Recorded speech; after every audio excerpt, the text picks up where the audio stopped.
Good morning student. आज geography का हम लेसन करेंगे water resources. Water resource, okay.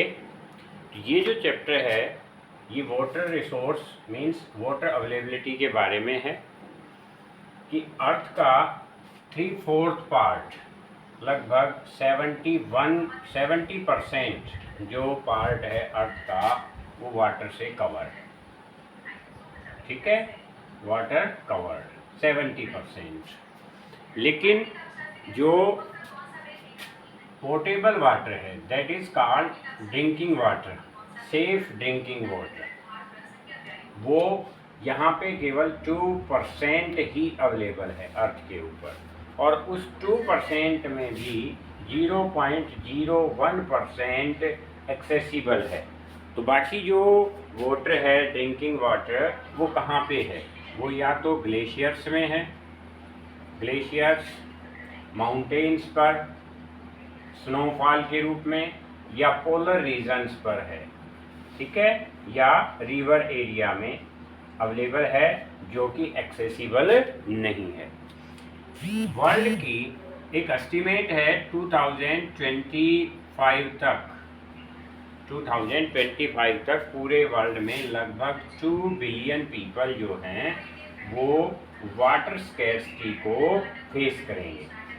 Water scarcity, अब ये वाटर स्कैर्सिटी है क्या?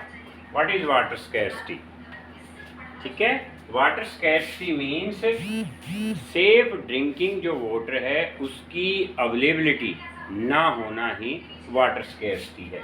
आपने देखा होगा कि विलेज एरिया में औरतें हैं, वुमेन है, वो मटका लेकर के बहुत दूर तक वाटर के लिए जाती है, या फिर कोई ऐसा एरिया भी देखा होगा कि ड्यूरिंग फ्लड टाइम चारों ओर वाटर ही वाटर अवेलेबल है फ्लड में, लेकिन वो लोग भी बहुत दूर से वाटर लेके आते हैं, ड्रिंकिंग वाटर के लिए जाते हैं।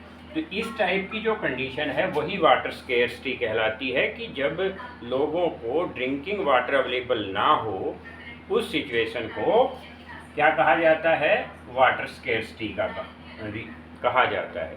अब वाटर स्कैर्सिटी के क्या रीजंस हैं? रीजंस कि पानी की जो ये एक्यूट शॉर्टेज चल रही है, acute shortage of drinking water is water scarcity.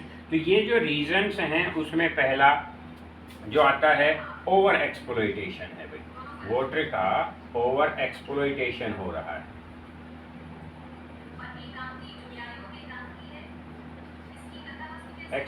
Exploitation है मीन्स लोग हैं इस वाटर को बहुत ज़्यादा यूज़ कर रहे हैं, जो उनकी रिक्वायरमेंट है उससे ज़्यादा। दूसरा इंडस्ट्रियलाइजेशन, इंडस्ट्रियलाइजेशन भी इसके लिए रिस्पॉन्सिबल है वाटर शॉर्टेज के लिए। थर्ड डिफोरेस्टेशन, डिफोरेस्टेशन क्या है? डिफोरेस्टेशन की जो पेड़ों की फॉरेस्ट एरिया की कटिंग हो गई है उससे रेनफॉल में गिरावट आई है और उससे भी वाटर स्कैर्सिटी की प्रॉब्लम आ रही है। फोर्थ ओवर इरिगेशन, एग्रीकल्चर में ओवर इरिगेशन हो रहा है जिससे ग्राउंड वाटर लेवल है वो बहुत नीचे जा रहा है। फिफ्थ अर्बनाइजेशन, अर्बनाइजेशन, अर्बनाइजेशन भी इंडस्ट्रियलाइजेशन का ही पार्ट है। तो अर्बनाइजेशन और इंडस्ट्रियलाइजेशन में वाटर की रिक्वायरमेंट है वो इंक्रीज हो जाती है, और इस रिक्वायरमेंट से जो एक्यूट ड्रिंकिंग वाटर है उसमें कमी आ रही है, जिससे ड्रिंकिंग वाटर की प्रॉब्लम्स जनरेट हो रही है। अब इंडिया जैसा कंट्री जहाँ पे बहुत ज़्यादा रेनफॉल होती है, आप कंपैरिजन कर सकते हैं कि इजराइल ऐसा कंट्री है जहाँ पे ओनली 25% रेनफॉल होती है एवरी ईयर का, जबकि इंडिया में कितना होता है? ये तो है इजराइल का, और इंडिया में है 114%, 25% वाटर इजराइल में, लेकिन यहाँ पे वाटर की स्केर्सिटी नहीं होती, जबकि इंडिया में हर साल 114% रेनफॉल होने के बावजूद बहुत सारे ऐसे एरियाज हैं जहाँ पे वाटर की प्रॉब्लम्स हैं वो देखने को मिलती है। और उसका मेन रीज़न है कि इजराइल में रेन वाटर हार्वेस्टिंग को प्रेफर किया जाता है। रेन वाटर हार्वेस्टिंग, अब ये रेन वाटर हार्वेस्टिंग है क्या कि जब रेन होती है तो उसकी एक एक जो ड्रॉप्स हैं उनको कलेक्ट करना रेन वाटर हार्वेस्टिंग कहलाता है। अब ये कैसे पॉसिबल होगा कि रेन वाटर है उसको कैसे कलेक्ट किया जाए, तो ये बहुत सिंपल टास्क है और इसके लिए इंडियन गवर्नमेंट भी फोकस कर रही है। और हमारे कंट्री में बहुत सारे ऐसे स्टेट्स हैं जैसे कर्नाटक हो गया, कर्नाटक गवर्नमेंट ने ये कंपलसरी कर दिया है कि हर फैमिली जो अपने हाउस का जो रूफ टॉप वाटर है, रूफ से गिरने वाला पानी है, उसको स्टोर करेगा और ये कंपलसरी किया गया है। तो रेन वाटर, बारिश के पानी को कलेक्ट करने के जो सिस्टम है इसी को रेन वाटर हार्वेस्टिंग कहा जाता है। ये कैसे पॉसिबल है कि रूफ के वाटर को एक पाइप के जरिए या तो अंडरग्राउंड टैंक्स बना करके, टैंकार्स बना करके वहाँ पे कलेक्ट किया जाए, या ग्राउंड में कोई बोर करके उसमें पानी को स्टोर किया जा सकता है और बाद में जब उसकी नीड होती है, रिक्वायरमेंट होती है, तब उसको यूज़ में लाया जा सकता है। राजस्थान का ऐसा बहुत सारा एरिया, राजस्थान में आपने सुना होगा फुलोदी, फुलोदी राजस्थान का डिस्ट्रिक्ट है जहाँ पे जो वाटर की स्टोरेज है, जो वाटर हार्वेस्टिंग है, इसको प्रेफर किया जाता है। एंशियंट टाइम से ही जितने भी पुराने घर बने हुए हैं सभी के घरों के बेसमेंट में सब मकानों के नीचे अंडरग्राउंड टैंकार्स मिलेंगे जिनमें ये रेन वाटर को कलेक्ट करते हैं और कंप्लीट ईयर्स फिर उसको यूज में लाते हैं। ठीक है, तो ये रेन वाटर हार्वेस्टिंग का सिस्टम है। इसके बाद रिवर्स के ऊपर, रिवर जो वाटर है उसके ऊपर डैम्स बना करके, डैम बना करके भी जो फ्लोइंग है वाटर है उसको यूज में लाया जाता है। तो ये यहाँ पे पंडित जवाहरलाल नेहरू ने कहा था, कुछ शब्द कहे थे, वर्ड्स, कि dams are the temple of modern India. Dams are the temple of modern India. ठीक है, ये पंडित जवाहरलाल नेहरू ने कहा था। तो डैम्स जो रिवर के ऊपर बनाए जाते हैं इसके क्या क्या बेनिफिट्स हैं। डैम्स को यहाँ मल्टीपर्पज रिवर प्रोजेक्ट भी कहा जाता है, मल्टीपर्पज रिवर प्रोजेक्ट्स।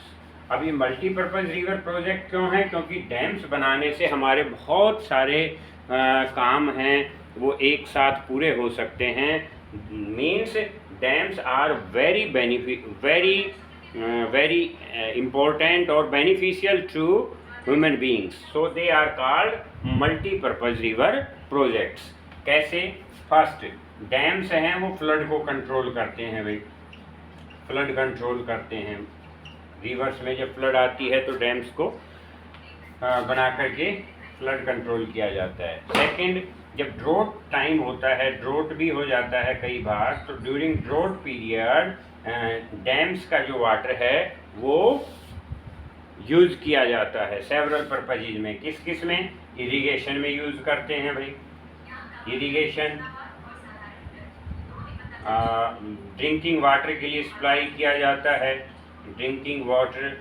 अब आप देख रहे हो मोस्टली अर्बन एरियाज में जो ड्रिंकिंग वाटर है वो रिवर वाटर को सप्लाई किया जा रहा है। दिल्ली में यमुना का वाटर है वो सप्लाई किया जाता है, गुरुग्राम में भी रिवर वाटर से है उसको सप्लाई किया जाता है, रेवाड़ी में, महेंद्रगढ़ में, ऐसे ये जो सिटीज़ हैं इनमें रिवर वाटर को ड्रिंकिंग के रूप में सप्लाई किया जाता है। इसके बाद हाइड्रो इलेक्ट्रिसिटी, ये भी फिफ्थ पॉइंट है, हाइड्रो इलेक्ट्रिसिटी। इंडिया के अंदर 22% जो इलेक्ट्रिसिटी है 22% वो डैम से ही प्रोड्यूस की जाती है, दैट इज़ हाइड्रो इलेक्ट्रिसिटी। तो ये डैम्स का ही डैम से ही होता है। फिर dams attract tourism, attract tourism.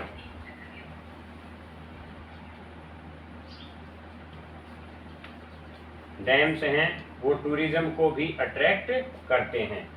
ठीक है, तो ये बहुत सारे पर्पजेज हैं यहाँ पूरे होते हैं, इसलिए डैम्स को मॉडर्न इंडिया का टेम्पल कहा पंडित जवाहरलाल नेहरू ने। ठीक है, ये पार्ट हो गया। इसके बाद बहुत